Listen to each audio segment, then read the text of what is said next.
नमस्कार, मी नेहा जोशी. माझ्या मनम ध्यानम या चॅनलमध्ये तुमचं पुन्हा एकदा खूप खूप स्वागत. नीट विचार करा, तुमच्या वैवाहिक आयुष्यामध्ये सुख कमी आणि दुःख जास्त आहे का? कधी तुम्ही स्वतःला हा प्रश्न विचारलाय का की तुमचा जीवनसाथी तुमच्यावरती प्रेम करण्यासाठी तुमच्या आयुष्यात आला आहे का मागच्या जन्माचा काही हिशोब पूर्ण करण्यासाठी? हा प्रश्न थोडा विचित्र वाटेल, पण यामागचं सत्य हे खूपच गूढ आणि खोल असंच आहे.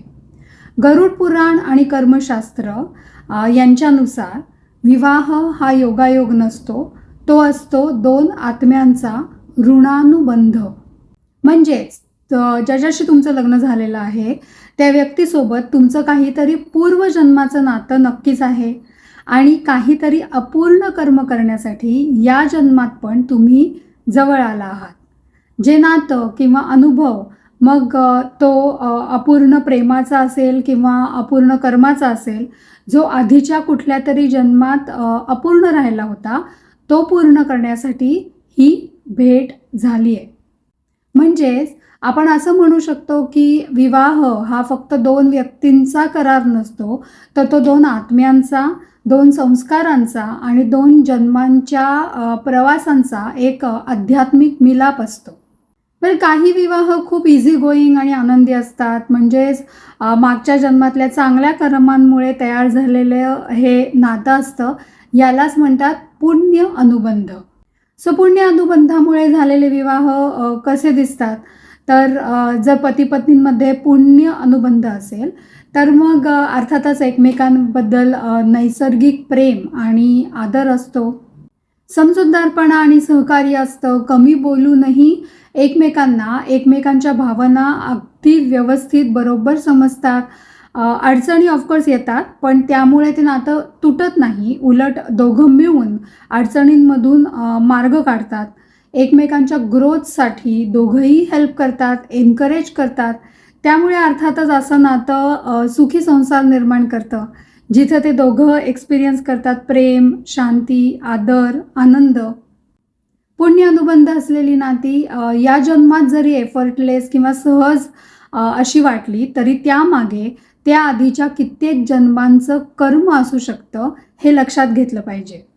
पण काही लग्नांमध्ये मात्र ऋण अनुबंध देखील असतो.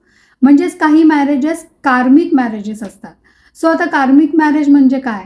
तर दोन व्यक्ती पास्ट लाईफमधल्या कर्मामुळे एकत्र येतात. कुठलं कर्म? या नात्यात एकमेकांशी काही अपूर्ण देणं घेणं म्हणजे ऋण अनुबंध असतो. त्यामुळे भेट होते, आकर्षण तयार होतं आणि विवाह होतो. कार्मिक मॅरेजेसमध्ये सुरुवातीला एकमेकांबद्दल खूप स्ट्रॉंग असं अट्रॅक्शन, इंटेन्स कनेक्शन फील होतं. हाच माझा सोलमेट आहे असं काहीतरी वाटायला लागतं आणि मग त्यानंतर मात्र हळूहळू चॅलेंजेस सुरू होतात. सतत भांडणं, गैरसमज, मिसअंडरस्टँडिंग्स, भावनिक वेदना, emotional ups and downs, repeated patterns मग दिसायला लागतात. म्हणजे सारखी 30 समस्या परत येते. रिलेशनशिप काहीसं टॉक्सिक व्हायला लागतं, पण तरीही एकमेकांना सोडणं हे कठीण वाटतं. म्हणजे ते नातं तर त्रास देत तर असतं, पण ब्रेक करणं अवघड वाटतं. का? कारण दोघांमधला एक जो कार्मिक बॉन्ड असतो ना, तो खूप स्ट्रॉंग असतो. मग हे कार्मिक मॅरेज म्हणजे नक्की काय असतं? तर सोप्या भाषेत आपण समजून घेऊया. कार्मिक मॅरेज म्हणजे असा विवाह जो फक्त प्रेमासाठी नसून कर्म, शिकवण आणि आत्मिक वाढ म्हणजे सोल ग्रोथसाठी घडलेला असतो. कारण कार्मिक मॅरेजचा पर्पजच तुम्हाला जागं करणं म्हणजे तुमचं अवेकनिंग करणं, तुमच्या आतले पॅटर्न्स बदलायला लावणं, तुम्हाला तुमचं बेटर व्हर्जन बनवणं हा असतो. या सगळ्या चॅलेंजेसमधून, इमोशनल रोलर कोस्टरमधून, पेनमधून, यातून लाईफ लेसन्स शिकायचे असतात आपल्या सोलला. हे कार्मिक नातं आपल्याला काय शिकवतं? तर सेल्फ लव्ह, बाउंड्रीज आखणं हे किती इम्पॉर्टंट आहे. लाईक मर्यादा ठेवणं, सेल्फ रिस्पेक्ट, फॉरगिव्हनेस सगळ्यात महत्त्वाचं. सगळी कार्मिक मॅरेजेस ही टिकतातच असं नाही. काही नाती फक्त शिकण्यासाठी एकत्र येतात आणि मग नंतर संपतात. तुम्ही जर का अशा नात्यात असाल तर स्वतःला विचारा की मी यातून काय शिकतोय किंवा शिकतेय. हे महत्त्वाचं आहे. ॲक्च्युली हे नातं आपल्याला काहीतरी शिकवायला आलेलं आहे, हे समजून घेणं महत्त्वाचं आहे. सो यातला टॉक्सिक पॅटर्न ओळखा, स्वतःची व्हॅल्यू ओळखा आणि ती वाढवा. आणि मग जर का दुसरा काहीच मार्ग नसेल आणि गरज असेल तर डिटॅच व्हा. पण इथे एक गोष्ट मात्र लक्षात घेतली पाहिजे की आपल्या आयुष्यात येणारं प्रत्येक नातं हे आपल्या आत्म्याच्या प्रवासाचा भाग आहे. विवाह बंधनाने ज्या व्यक्तीशी आपण जोडलं जातो तो आपल्या कर्माचाच एक भाग असतो. सो त्याच्यात काही जर का प्रॉब्लेम्स आलेच तर नशिबाला दोष देण्यापेक्षा त्यातून शिकण्याचा प्रयत्न केला पाहिजे. आता ऑफकोर्स जर का आपल्या पार्टनर बरोबर थोडेफार खटके उडत असतील तर त्यातून लगेच हे कार्मिक मॅरेज वगैरे आहे का असा अर्थ काढण्याची गरज नाही आहे. थोड्या समजुतीने घेतलं पाहिजे, कम्युनिकेशन दोघांमधलं चांगलं केलं पाहिजे, अंडरस्टँडिंग वाढवलं पाहिजे. दोघांकडून प्रयत्न झाले तर ते नातं नक्की सुधारू शकतं. यासाठी तुम्ही व्हिज्युअलायझेशन करू शकता, काही ॲफर्मेशनसुद्धा रोज म्हणू शकता. जसं की आमच्या नात्यामध्ये दररोज प्रेम आणि अंडरस्टँडिंग वाढत चाललं आहे. आम्ही दोघंही एकमेकांचे विचार शांतपणे ऐकून घेतो. आमच्या नात्यामध्ये संवाद खूप स्पष्ट आणि सकारात्मक असा असतो. माझं माझ्या पार्टनरवरती मनापासून प्रेम आहे आणि तो किंवा ती देखील माझ्यावरती खूप प्रेम करतो किंवा करते. ओके, सो आता महत्त्वाचा विषय आता जाणून घेऊया विवाह बाह्य संबंध म्हणजे एक्स्ट्रा मॅरिटल अफेअर्स आणि कर्माचा नेमका काय संबंध आहे. सो विवाह बाह्य संबंध हा फक्त चूक किंवा नैतिक मुद्दा नाही आहे.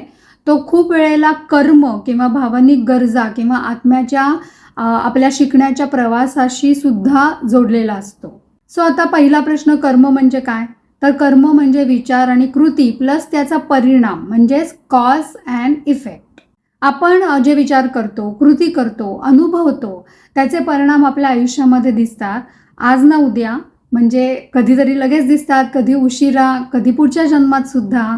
सो याच कार्मिक दृष्टिकोनातून पाहूया की विवाह बाह्य संबंध का घडतात. सो एक्स्ट्रा मॅरिटल अफेअर्स म्हणजे विवाह बाह्य संबंधांकडे कर्माच्या दृष्टिकोनातून जर का आपण पाहिलं तर हे केवळ आकर्षण नसून आपल्या आत्म्याच्या प्रवासातले गुंतागुंतीचे धडे असतात.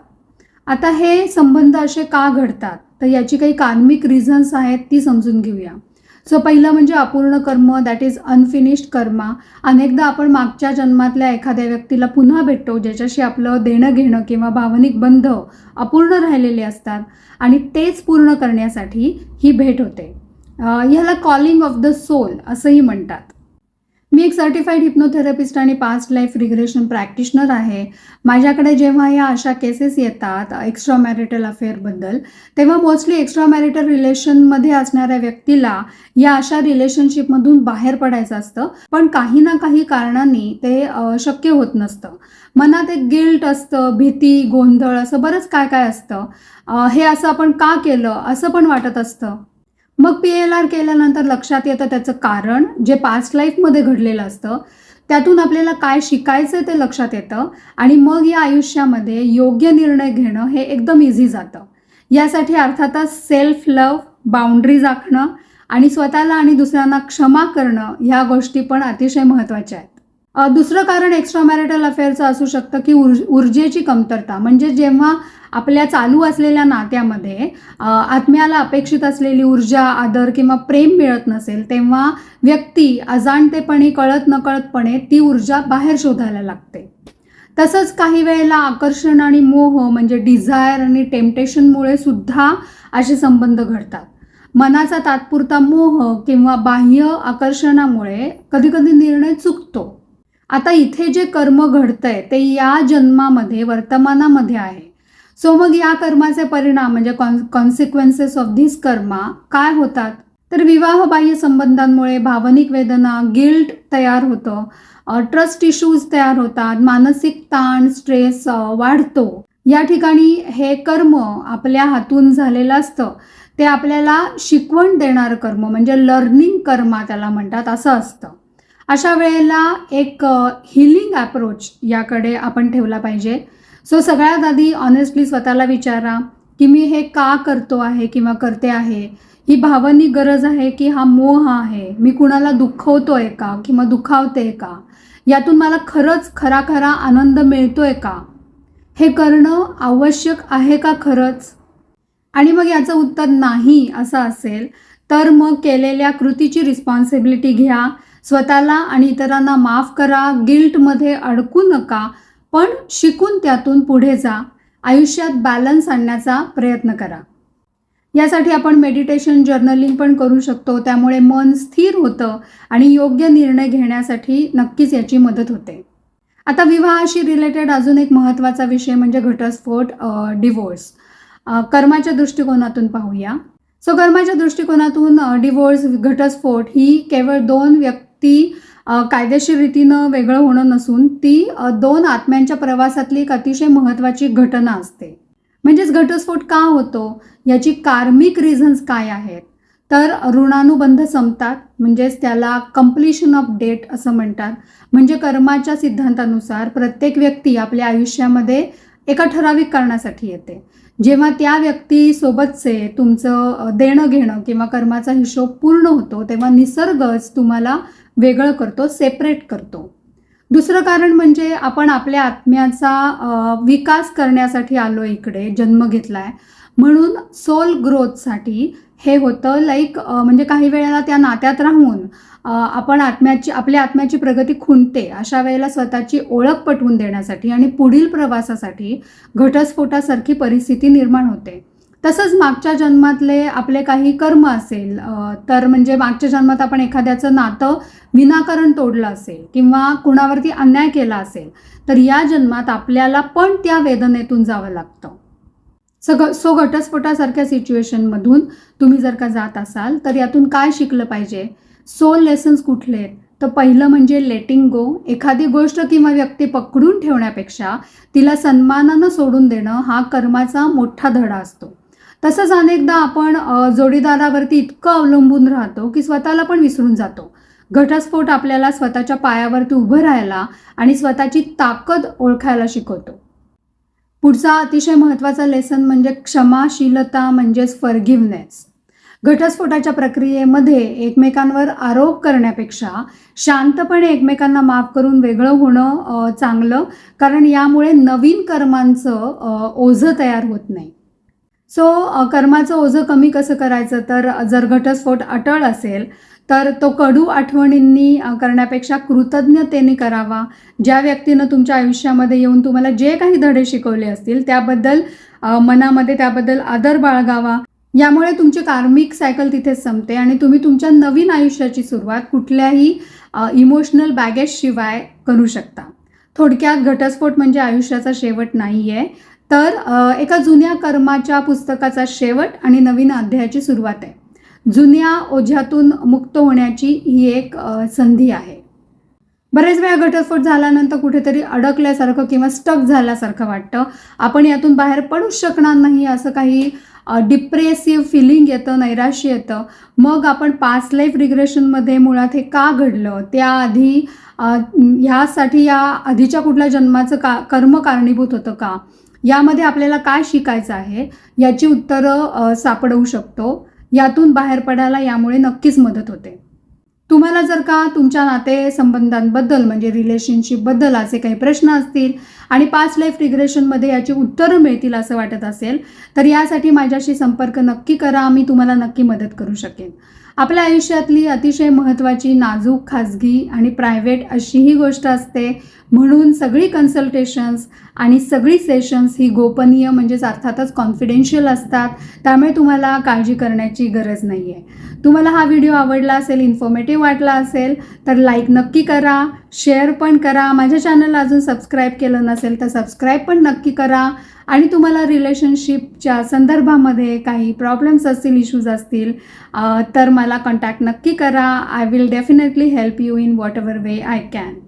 Thank you so much. धन्यवाद.